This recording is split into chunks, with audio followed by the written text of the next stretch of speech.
Elle le livre. Le titre à dessin est sibyllin.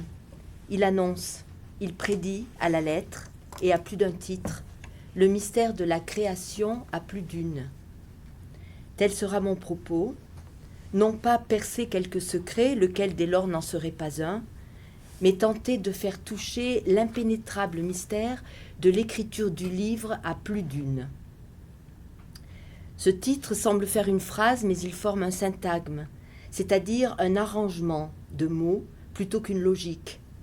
Le pronom féminin pluriel porte en court-circuit au singulier objet livre, marquant ainsi le geste pluriel de la création. Plus exactement, un geste plusieurs, car il faut y entendre les patronymes Lucie, René, Mathilde Schwob, Suzanne Malherbe, les pseudonymes Claude Courly, Claude Cahun, Marcel Moore, mais aussi le jeu lettré sur le pronom René, dont Claude Cahun note que, lycéenne, elle escamotait le E muet, et que cette coupure n'allait pas sans un signe vers René de Chateaubriand et les Mémoires d'outre-tombe, considéré comme, je la cite, un antidote à l'historicité. Et cependant qu'elle épiloguait sur la fourche que fait l'Y de son premier prénom, de Lucie, qui remplace, selon le choix imposé par sa mère, la voyelle du féminin IE de Lucie. Sans oublier enfin le sans nom du nom de la ferme à Jersey, ni du soldat sans nom, der Soldat ohne Namen, un pseudo-anonyme par lequel deux résistantes livrent aux nazis une guerre des nerfs. Mon entreprise de folle, comme écrira plus tard Claude Cahun, à Gaston Ferdière en mars 1946. Contre la barbarie, une guerre à coups de textes, de photomontages et de slogans démoralisateurs. Une guerre de lettrés, une guerre de poètes, une guerre faite à la guerre au moyen des mots. J'y reviendrai. Le geste plusieurs de la création n'est pas un collectif, c'est la foule du corps, la circulation inachevable de la foule organique dans le corps. Ce sont les potentiels de la scène des corps communicants, de leurs épiphanies. À ce titre, pas de verbe, pas « elles font » ou « elles sont » le livre, mais une immédiateté, la foudre, la survenue de la poésie, de la pensée simultanée, comme elle dit, qui effleure, c'est son mot, et que l'écriture doit capter. L'éclair et pas le processus, ou le cheminement, ou l'histoire. Vision, aveu, pari, miroitement, et par suite fragments, notes, lettres, feuilles détachées, et pas de narration, ni de roman, ni d'enchaînement. Claude Cahun, dans ses écrits entre 48 et 51, désigne parfaitement cette attirance pour la page, la plage, sans empreinte ni repère temporel. Je la cite dans Feuilles détachées. En fin de compte, comme René et accent aigu, je n'ai jamais été et ne suis parfaitement à l'aise que sur cette plage nue, lavée par la marée, vierge de mes propres pas. Rien n'y enlise.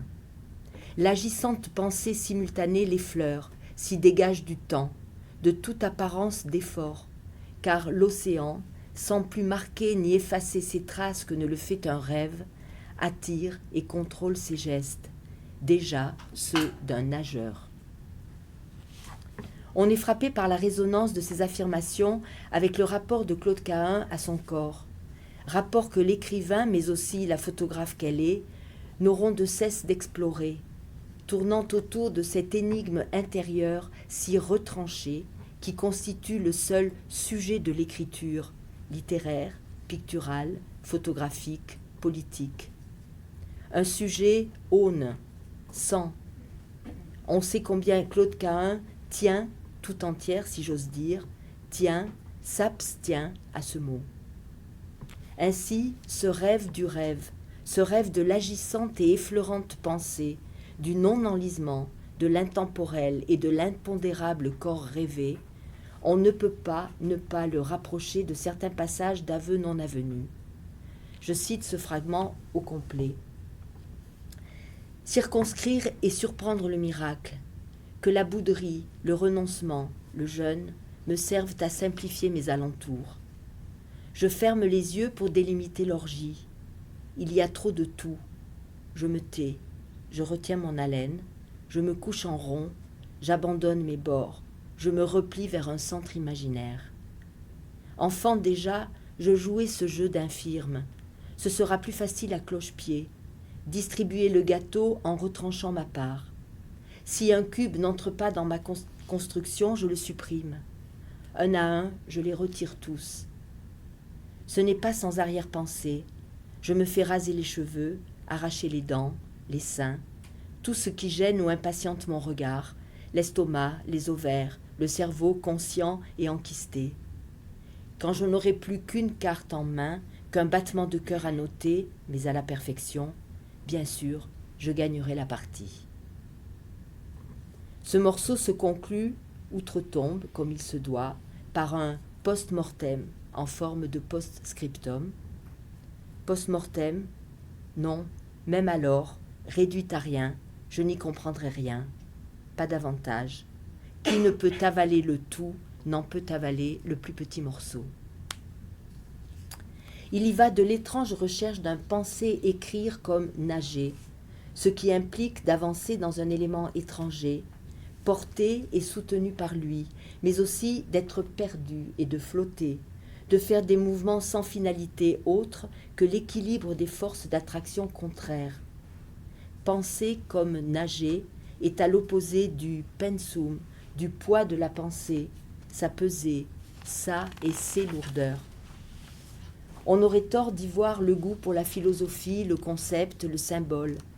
Rien n'est plus physique, plus charnel que ce délestage du corps par tranchement et ablation, et par scrutation des attributs fantômes au miroir de la photographie. Attributs fantômes, comme on le dit, des membres fantômes qui continuent à hanter les amputés. C'est ainsi qu'en face des autoportraits de Claude Cahun, ou des photomontages réalisés par Marcel Moore, on voit, on souffre l'absence des cheveux au lieu du crâne rasé, l'écrasement des seins, l'effacement des hanches et des fesses au lieu du vaste costume androgyne dans lequel elles nagent, comme on dit, l'indécidable brouille du visage grimé au lieu du masque, et par scrutation non moins des tracés du dessin de Moore, où les lignes esquissées sont interrompues par le cadre, mais non finies, et sans promesse de se rejoindre à l'infini. Ce sont des lignes à pêcher les rêves, des lignes à rêver des formes innommables. Je ne crois pas davantage qu'il serait juste de voir, dans ce désir d'une pensée effleurante, la prise à la légère de toute chose, comme une manière en somme d'élégant dandysme, ce qui serait encore une attitude philosophique. Les choix de Claude Cahun et de Marcel Moore me paraissent éminemment poétiques et quasi-mystiques ou magiques, quasi-chamaniques. Le dépouillement qu'ils exigent, l'absence au lieu, comme le dit si bien Nathanaël, pour ma part je dirais l'absentement au lieu de l'artiste chaman qu'ils opèrent, c'est la tentative de faire surgir une présence absolue, autant dire post-mortem, autant dire impossible. Le dispositif d'une composition dont les éléments sont entre eux en tension sublime appelle le surgissement de la présence absolue, qui fait d'une vie la vie, et du livre œuvre de vie, à la vie, à la mort. Je cite Avenant Avenue, la vie, épouse exigeante à reconquérir au bord de chaque lit, pain quotidien, travail ou chômage. Exigence encore, cette règle si peu régulière que j'aime à citer, et que vous connaissez. Je ne voudrais coudre, piquer, tuer qu'avec l'extrême pointe. Le reste du corps, la suite, quelle perte de temps. Ne voyager qu'à la proue de soi-même. C'est dans cette optique, précisément, que procèdent les photomontages de Marcel Moore à partir des photographies de Claude Cahun pour Aveu non avenu. Tête coupée, montée en épingle, ciseaux, verres grossissants et autres loupes, coupant au plus court, cherchant au plus loin, et les séries de têtes sans corps, d'œils exorbités, de mains manipulantes, tout cela propulsé dans un espace de prestige aux distances sidérales et aux escamotages de prestidigitateurs. Tel rapport vital, c'est-à-dire extrême, d'une fragilité extrême, et comme tel déposé sur la page, tel rapport vital à l'œuvre donne lieu, au lieu du lieu, à une forme épuisante. Je veux dire, une forme qui n'a pas de forme définie ni définitive, mais qui ne se fixe pas en contour ni ne porte à identifier. Je veux dire une forme qui renonce à la forme, cependant qu'elle l'esquisse, qui s'épuise à mesure qu'elle puise à l'inépuisable fond de nos représentations, qui distance et déroute l'imaginaire lecteur, l'empêchant de se rabattre sur le tout venant des images. Car, note Claude Cahun, tendance à tout pousser à l'absolu, donc à l'absurde. Et plus avant, dans Aveux non avenus, je cite, « L'abstrait, l'absolu, l'absurde sont un élément ductile, une matière plastique, le verbe qu'on tire à soi, que je ramène à moi.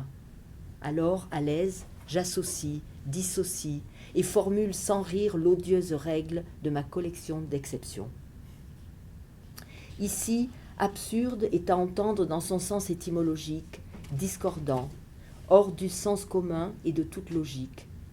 Et ce qui ne veut pas dire qu'il n'y a pas de sens, mais plutôt qu'il y a un sens autre, lequel passe la raison, la reconnaissance, les savoirs inculqués.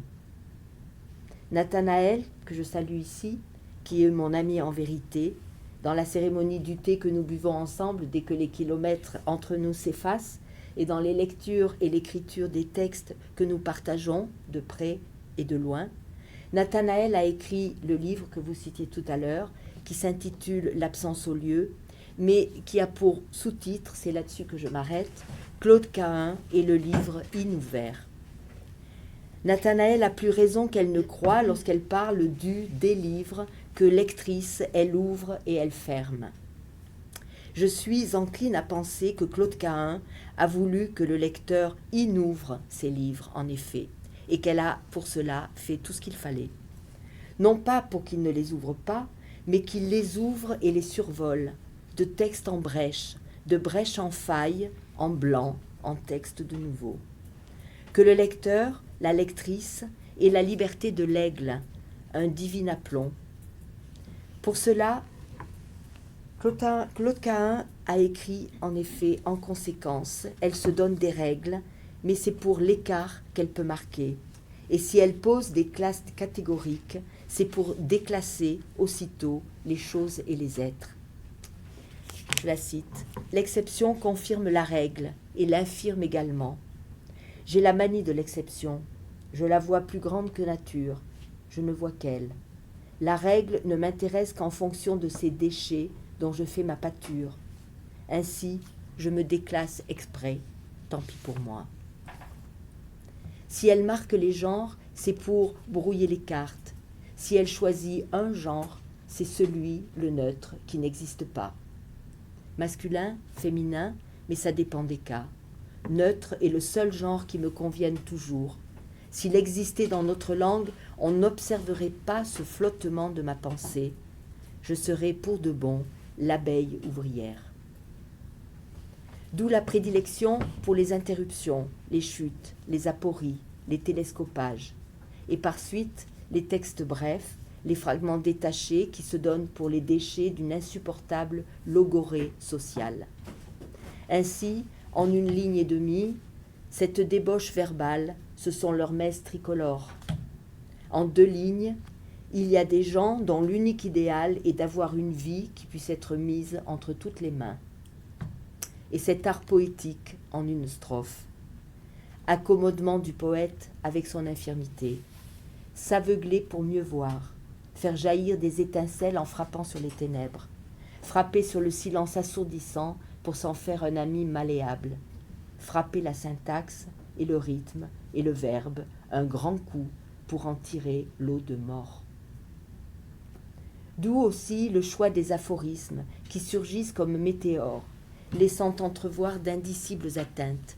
Celui-ci, par exemple, vérifier l'addition. Saint Thomas veut que Jésus recommence le miracle, car il est de ceux qui ne sont jamais assez sûrs d'avoir fermé le robinet du gaz. Ce sont autant de sentences qui prennent le soin d'être compréhensibles, voire éclairantes, et en même temps d'échapper à l'entendement. Ici, notamment, la trivialité du comparant, le robinet du gaz, persifle les Écritures saintes, par quoi l'incrédulité de saint Thomas, qui ne croit que ce qu'il voit, ne serait que le banal besoin de garantie d'une assurance tout risque. Et cependant, que l'on rit, quelque chose échappe. Le compte n'y est pas. L'écart est trop grand du miracle au robinet du gaz pour que l'on croie pouvoir en rester là. Et l'on soupçonne bientôt que l'écrivain est de ceux qui, mot après mot, ouvrent le robinet du gaz, jouant des fuites de sens et prennent tous les risques.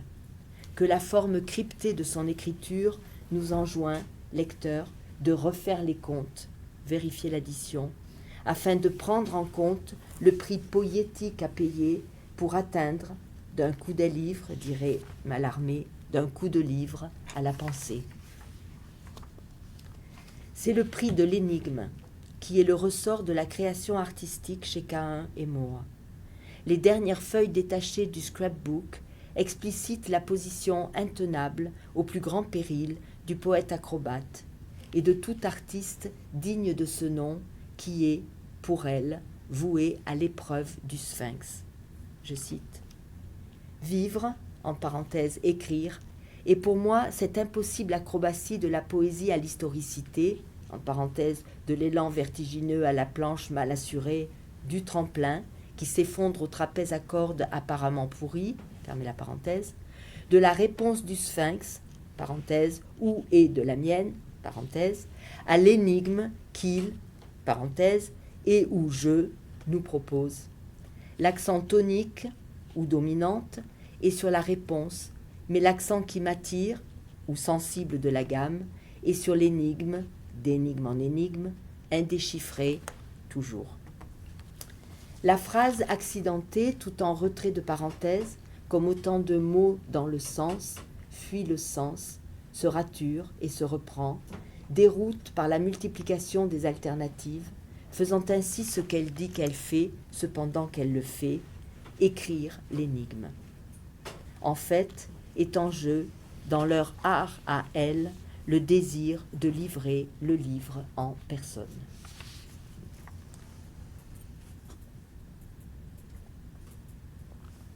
Le livre en personne. Le geste plusieurs ne compte pas le nombre des mains signataires. Il est innombrable, indénombrable. Le livre ne revêt pas une signature d'auteur. Livré, le livre vit de son écriture, qui est une représentation linguistique de la pensée et qui porte aussi les mystérieux accents du corps prélinguistique. C'est donc le livre en personne, un corps constitué de mots vivants. Mais c'est aussi personne, pas une seule personne, pas quelqu'un, quelqu'une, qui en serait propriétaire, tant sont indiscernables les héritages et les flottements qui le hantent. Car dans la perspective de Caïn et de Moore, celle de l'effleurement et de la simultanéité, celle aussi de l'énigme indéchiffrée, le geste de création n'est pas sans mesurer l'énorme travail qu'il faut faire pour que l'œuvre ait l'air dégagé de toute apparence d'effort, ce qu'elle dit plus haut, que j'ai cité. Et pour cela, que l'œuvre paraisse venir de l'écriture et aller à l'écriture sans truchement ouvrier. Ainsi, l'image de la tombée de l'idée, peut-être de l'allemand Einfall, puisque Suzanne Marcel Moore connaissait bien cette langue, je cite, « On ne peut retenir aisément que les pensées sèches, isolées, seules de leur espèce, qu'une idée tombe dans un domaine dense de l'eau courante, elle est perdue. Je n'en retrouverai pas même la lettre, l'initiale. » On voit se dessiner une figure du Créateur qui n'est pas seulement acrobate, mais aussi terre, paradoxalement aride et fertile, où mort et naissance s'accompagnent mutuellement. On pense aux photographies où Caïn est allongé au sol, ou à sa place un crâne de Maccabée, cependant que fleurit un bosquet d'étranges fleurs, où l'idée tombée, fait tombe et refleurissement tout ensemble. Se dessine aussi une figure de créateur, d'artiste, qui est un médium, traversé de flux mystérieux, que son art tient à la proue, sur les seuils, sur la frontière, attaché aux poteaux frontières. Un aventurier, sujet à toutes les tentations, à toutes les folies et les perditions, tel Ulysse attaché au mât, écoutant le chant des sirènes. Car c'est bien ce mythos, cette fabula, qui est sous-jacent et transposé dans la sentence qui clôt le chapitre 6 d'Aveux non avenus. Les nuits d'orage, si l'on veut demeurer sur le pont du navire, en parenthèse cheval qui rue et cherche à nous désarçonner, il faut se faire solidement amarrer à quelques poteaux frontières.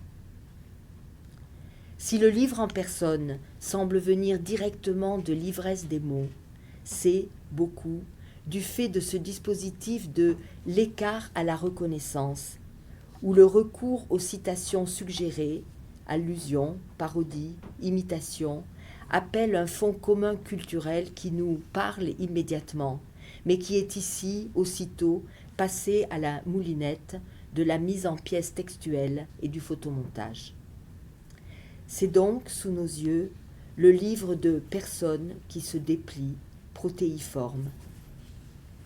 Et n'oublions pas que c'est aussi Ulysse qui déclare au Cyclope son nom de personne au moment de fuir.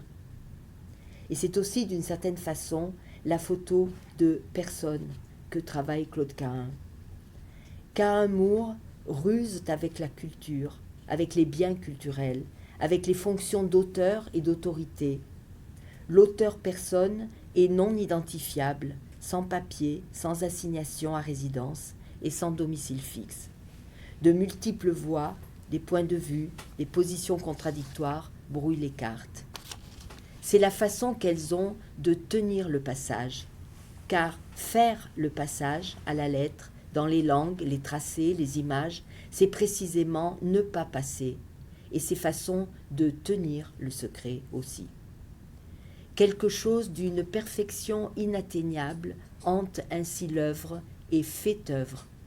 Car n'est-ce pas précisément cela le geste de créer que de toujours travailler vers l'inatteignable? Cézanne peignant inlassablement la montagne Sainte-Victoire ou Hokusai, le mont Fuji. Pour ce rêve de perfection, Cahun trouve l'image de l'improbable noyau d'ivoire au cœur de la poussière. Je cite Aveux non avenus. Cette lame chirurgicale, dont l'analyse ou la religion nous arme contre nous-mêmes, rencontrera-t-elle un noyau d'ivoire, ou seulement déchets, ramassis de déchets jusqu'au centre méconnaissable, poussière entraînée par le vent. La formule est belle, qui dit à la fois la force, la dureté de la corne, la clarté de sa matière, et fait entendre y voir, la voyance, la vision, la lucidité, l'intelligence. Mais surtout, il faut s'armer contre soi-même, est-il dit, notamment contre la complaisance de l'auteur psychologique. Savoir se réduire et s'augmenter. C'est l'étrange algèbre de l'œuvre Cahun plus Moore. Plus d'une et moins de deux. Pas une plus une et jamais que Cahun ou que Moore. Mais plus d'une et moins de deux, faire corps singulièrement, quoique inséparés. S'abstenir pour, à, vers l'autre, qui n'est jamais l'alter ego. C'est une belle acception de l'auctor, auteur, celui qui augmente, qui s'augmente en se réduisant de l'autre.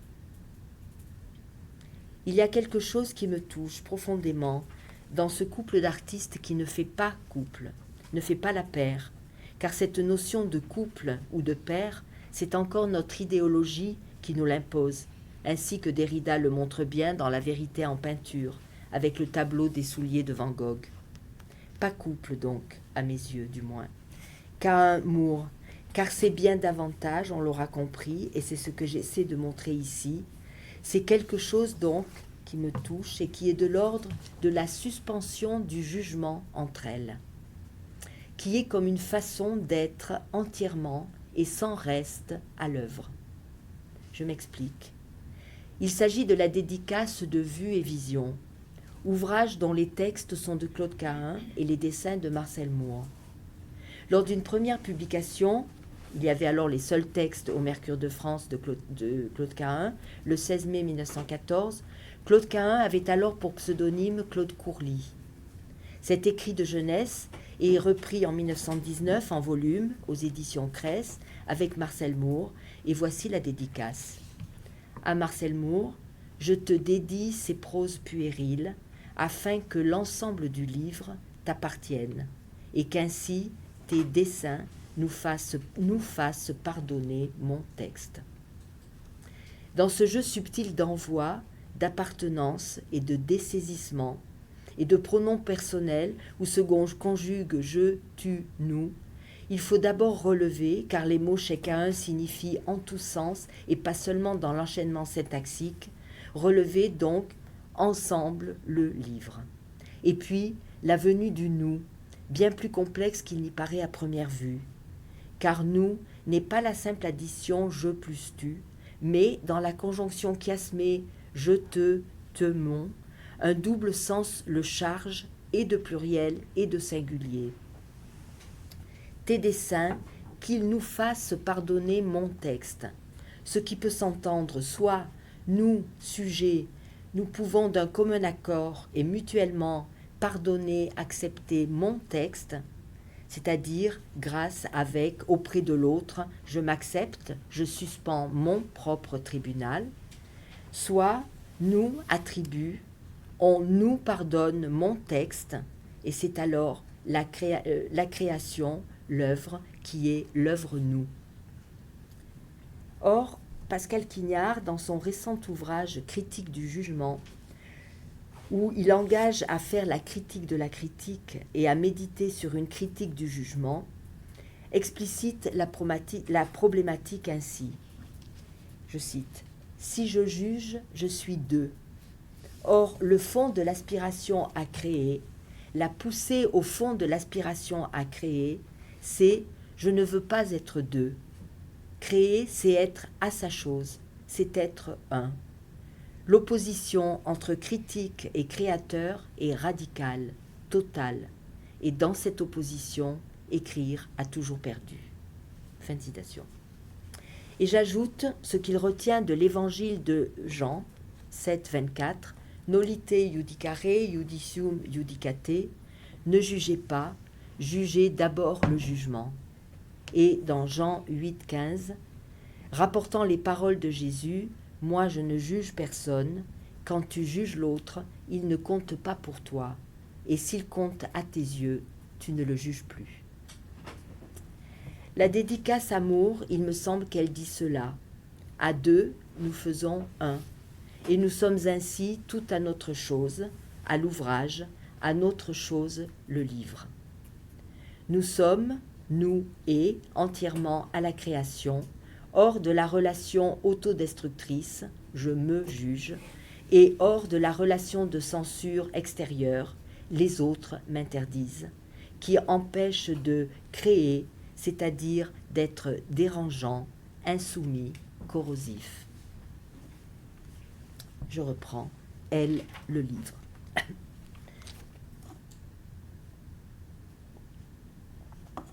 Je m'arrêterai un moment sur la composition des textes de Vues et Visions, dont je rappelle qu'ils sont publiés en 1914-1919. Lorsqu'en 1939, Claude Cahun fait un envoi de ce livre à Jacqueline Lambert-Breton, elle marque quelques réticences vis-à-vis de, je cite, « ce texte compassé, ces hypocrites appels de Courly dans la nuit. » Mais, ajoute-t-elle, grâce à l'eau de l'air, je ne sais quel mot, quelle phrase, quelle parenthèse, quel signe de papier jauni s'ouvrira comme une fleur japonaise au cœur de l'aquarium, au centre de l'œil prodigieux de Psyché. Or, à le lire aujourd'hui, c'est-à-dire rétrospectivement et à la lumière de toutes les œuvres de Cahun Moore, cet ouvrage, Vues et Visions, me paraît au contraire porteur d'une germination hors du commun. Il est constitué, je le rappelle, de 25 scansions, chacune composée de 2 textes en regard, vis-à-vis, gauche-droite, À gauche, le texte indique 25 fois le même lieu, le Croisic. À droite, en face, passent des lieux de diverses époques de l'Antiquité gréco-latine. Rome Auguste, Rome Titus, Rome Néron, Corinthe, Athènes, etc. Ces textes vis-à-vis, qu'un cadre sur 3 côtés marque comme un linteau, 2 montants, un portique, incrusté des dessins noirs sur blanc de Marcel Moore, ces textes ont la particularité d'être brefs, de faire le descriptif d'un paysage, d'un lieu ou d'une scénette qui présente d'infimes éléments, très peu de mouvements, pas d'événements. Car l'événement, ce qui arrive, est massivement textuel. Il s'agit d'écrire avec quasi les mêmes mots, une syntaxe quasi identique, 2 moments totalement différents. 2 textes jumeaux et discordants. Texte miroir menteur, compassé, il change en fait de compas, de mesure, semant le trouble dans les calculs de haute précision grammaticale. Et plus la différence est minime, plus l'effet est dévastateur. Un bel exercice d'économie scripturale, en somme. Poussé à l'extrême, il donne le vertige, on ne sait plus ce qu'on a lu ou compris, l'œil louche et se trouve dans le strabisme à la fois. J'ai pris un exemple, jeu de lumière, que je reparcours un petit peu avec vous. Le Croisic, un printemps tardif malangui, couché parmi les feuilles mortes, je paraisse avec volupté. En face, Corinthe, un repos tardif malangui, couché parmi les coussins roux, je paraisse avec volupté. À gauche, comme pour un jeu, le vent m'effleure la figure des petites branches du tamaris. À droite, comme pour un jeu, elle m'enveloppe la tête de son voile parfumé. J'ouvre les yeux tout prêt à la réplique, mais le vent, plus malin que moi, écarte la branche que je voulais saisir pour la châtier de son audace. Elle est trop loin de moi, et pour allonger la main, je suis bien trop paresseux. À droite, j'ouvre les yeux, tout prêt à la réplique. Plus habile que moi, elle écarte sa robe que je voulais saisir pour la châtier de son audace. Elle est trop loin de moi, et pour allonger la main, je suis bien trop paresseux. J'attends, mais rien ne bouge, et pour charmer mes loisirs, j'observe l'océan qui paraît mauve à travers la fine gaze verte du tamari. J'attends, mais elle reste immobile, et, pour charmer mes loisirs, j'observe ses yeux qui paraissent mauves à travers la fine gaze dont elle les voile pour me taquiner. Et la dernière phrase devient absolument identique avec pour seule différence un S à mauve. Sous l'apparence néoclassique, le glissement généralisé des éléments ici et des formes produit un double texte effervescent, donc d'un côté un plaisir sensuel naturel d'un branchage, de l'autre côté le plaisir érotique masculin-féminin. Donc ce texte effervescent est à la fois à effet bavard par les répétitions et à effet buvard par le décalque qu'il provoque. Cependant que le même effet de tracé réversible se joue au plan du dessin de Moore, où tout est allusif, inachevé, effleuré, figuratif, mais peu reconnaissable et encore moins nommable. Tout le contraire de l'illustration. Les traits du dessin et les traits d'écriture semblent ainsi remonter à une antique origine commune, celle des cavernes et des empreintes organiques déposées aux parois. Détaché, éloigné des significations, le texte dessin redevient empreinte première, celle qui sur la rétine fait le jeu de l'ombre et de la lumière, avant que l'esprit sache qui ou quoi des vues et visions. Avant toute reconnaissance, nomination, jugement, l'impression ouvrière d'elle le livre. Elle le livre jusque dans l'amour, la poésie et la défense de la cause prolétarienne. On aura reconnu ici que je cite pastiche le sous-titre de « Les paris sont ouverts », publié chez Corti en 1934, dont la visée est ainsi libellée en page de faux titre. Je reprends l'exact libellé. Quelle partie prenez-vous pour en finir avec l'exploitation de l'homme par l'homme, avec votre propre dilemme, exploiter, exploiteur. Exploitez, exploiteur, jusque dans l'amour, la poésie et la défense de la cause prolétarienne. Contre l'idée répandue que la poésie, l'activité poétique serait dénuée d'utilité pratique, Claude Cahun écrit ce pamphlet en jouant sur les titres courants que voici. La poésie garde son secret, la poésie livre son secret, elle le livre, elle le garde, et parfois écrit tout attaché, livre son secret et garde son secret, ce qui donne des coupes tout à fait intéressantes. Déclarant la poésie activité révolutionnaire, Cahun prône alors l'action indirecte. Je cite, « Il s'agit de mettre en marche et de laisser en panne ». Et de citer Lautréamont, Marx, Rimbaud et les surréalistes, dont la poésie est celle qui délivre l'homme, dit-elle, où l'on retrouve le mouvement du duel et du duo, de la division et du contrepoint. Je cite, « Ça oblige le lecteur à faire tout seul un pas de plus qu'il ne voudrait. On a soigneusement bloqué toutes les sorties, mais la porte d'entrée, on lui laisse le soin de l'ouvrir. Laisser à désirer, dit Breton. » Fin de citation.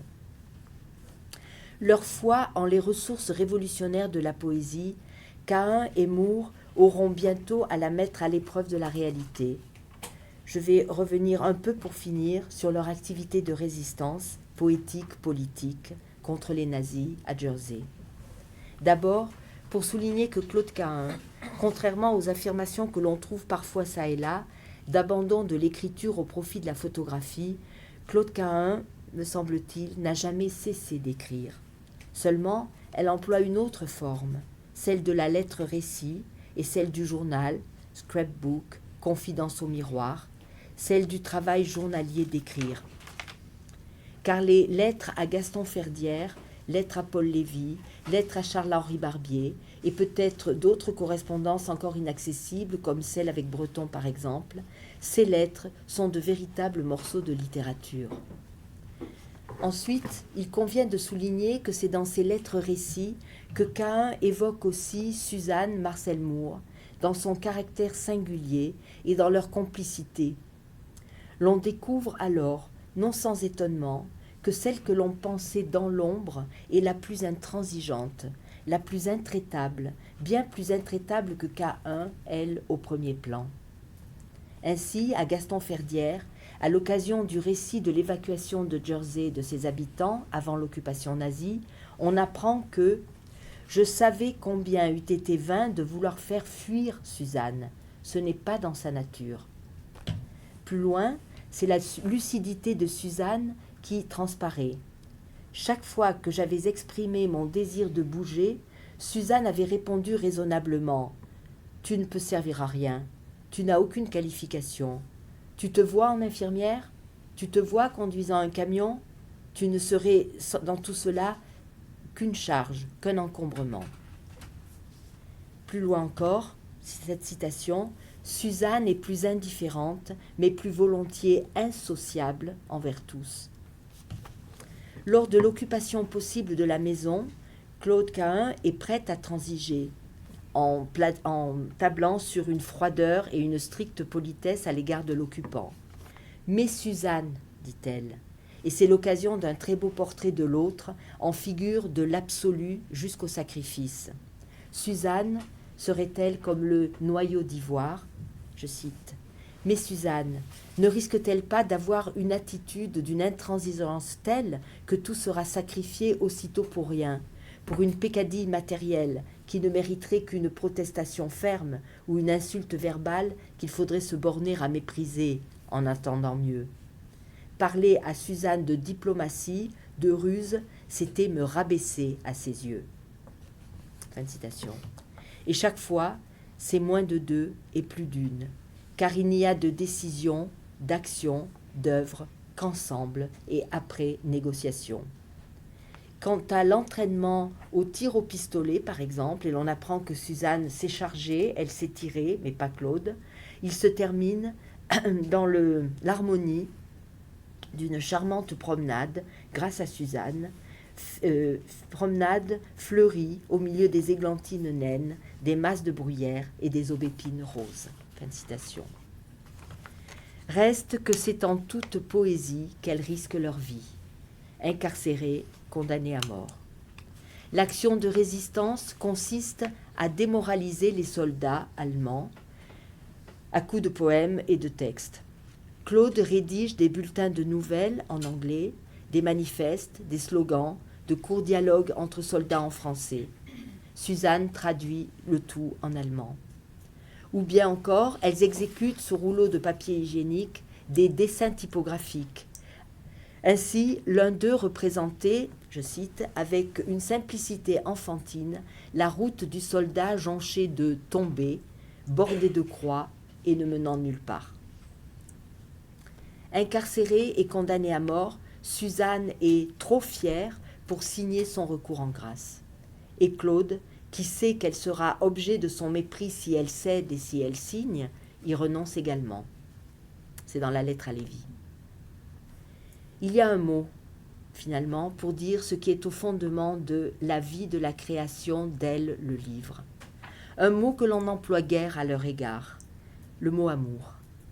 Leur secret, c'est un amour sans condition, c'est-à-dire qui ne juge pas, qui ne compte pas, qui ne domine pas, qui génère une énergie extraordinaire de résistance et d'indiscipline, œuvre-vie confondue de deux âmes sœurs. Je cite ce passage dans Aveu non avenu. Douce, la minute où nos deux têtes, que nos cheveux s'en mêlent indébrouillablement, nos deux têtes se penchèrent sur une photographie. Portrait de l'un ou de l'autre, nos deux narcissismes s'y noyant, c'était l'impossible réalisé en un miroir magique.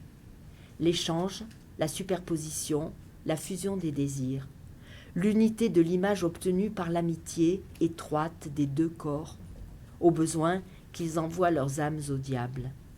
Non pas leurs âmes, mais ce qui leur en sert, non ces sœurs solennelles, mais cette conscience quotidienne. Esprit, bonheur, stabilité, amour bien fondé, souvenir, habitude, avenir, devenir.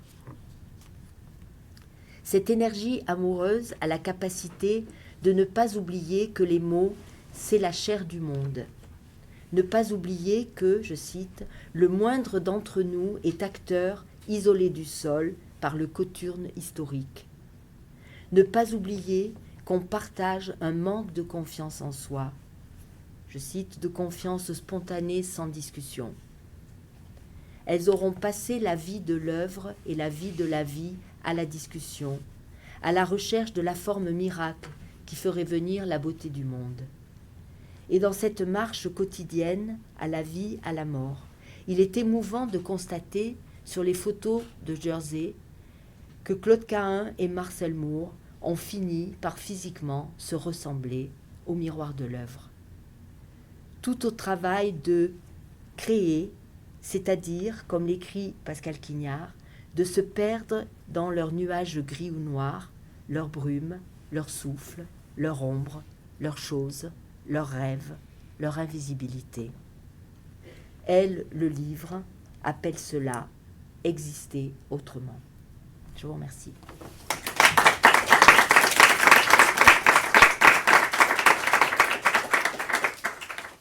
C'est nous, bien sûr, qui vous remercions.